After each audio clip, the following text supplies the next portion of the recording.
मोठी बातमी 10 वर्षांपासून प्रलंबित निष्क्रिय इच्छामरणाला सुप्रीम कोर्टाने परवानगी दिली आहे। गाझियाबाद इथल्या 32 वर्षीय हरीश राणा यांना सुप्रीम कोर्टाकडून इच्छामरणाची परवानगी देण्यात आली आहे। सुप्रीम कोर्टाचे न्यायाधीश जे.बी.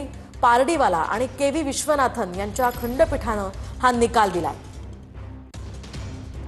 दरम्यान हे नेमकं प्रकरण काय आहे सविस्तर जाणून घेऊयात। देशात पहिल्यांदाच सुप्रीम कोर्टाकडून पॅसिव्ह युथेनेशियाला परवानगी देण्यात आली आहे।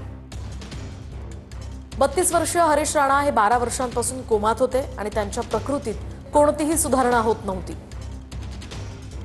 त्यामुळे हरीश राणांच्या प्रकृतीमध्ये कोणतीही सुधारणा होणार नसल्याचा अहवाल डॉक्टरांनीही दिला। त्यानंतर डॉक्टरांच्या अहवालानंतर सुप्रीम कोर्टाने हरीश राणा यांच्या इच्छामरणाची परवानगी दिली। रुग्ण स्वतःचे निर्णय घेऊ शकत नसेल तर त्यांचे कुटुंबीय निर्णय घेऊ शकतात असं यावेळी कोर्टाने म्हटलंय।